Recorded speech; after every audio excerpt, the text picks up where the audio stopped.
and the section near Jiyuanguang was key to the defense of the capital. A breach of the wall here would leave Beijing exposed, so the men who stood guard were some of the empire's toughest soldiers and most feared kung fu masters. Today, the town is home to Master Wang Zhipeng. Master Wang is a disciple of the revered master Wang Shunling. Ling also worked extensively with Bruce Lee during Lee's formative years.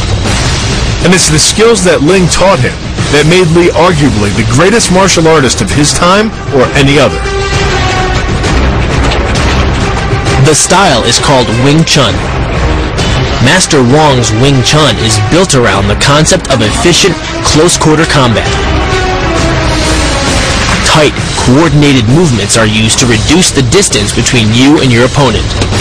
From there, a series of knees, elbows, or rapid-fire punches are used to injure and even kill. There's no wasted motion.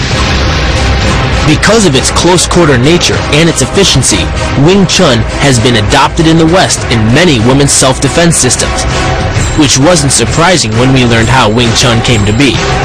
In the Qing dynasty, a woman started the style of kung fu to protect herself. In the 18th century, a local warlord tried to force a woman named Yin Wing Chun to marry him. But Wing Chun struck a deal. If she could beat the warlord in a fight, she could have her freedom.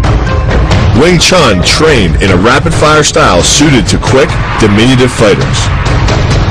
Her hard work paid off. She won the fight, and the art of Wing Chun was born.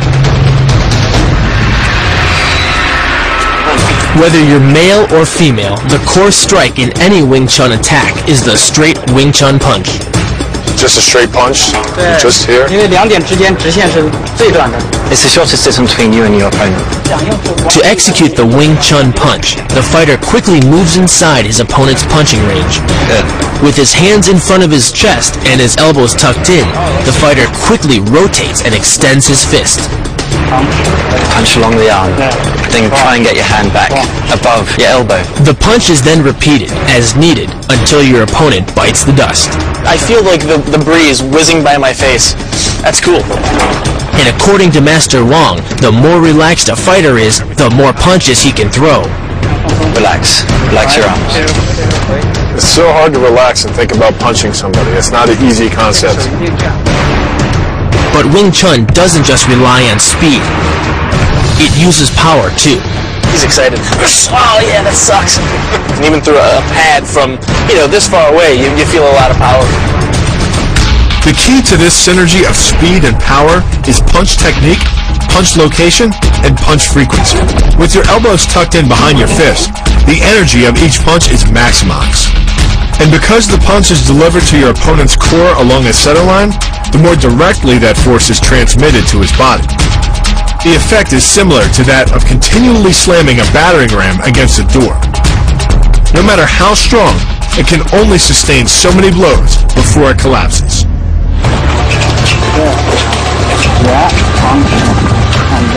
Tell you what, this punch is very difficult. Staying in that motion and always realizing that he can hit you back. The more you practice, the better you become at anticipating your opponent's next strike. So all these are basically different moves that create hand sensitivity, which comes into play no matter what you're doing. Practice for long enough, and you don't even need to see your opponent to strike him.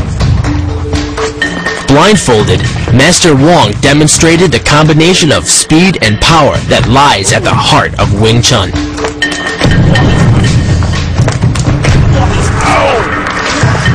Okay. See, that's for real. If you break your training partners, you don't have anyone to play with. But Master Wang explained he was actually taking it easy on his sparring partner. At full force, that punch would have broken this guy's ribs. He was fluid just as fast, and he saw his openings, and he was kicking his butt blindfolded. Yeah, and he hit him right in the solar plexus, and we got to see him puke over the Great Wall of China. But one punch, no matter how devastating, wouldn't be enough to survive a fight.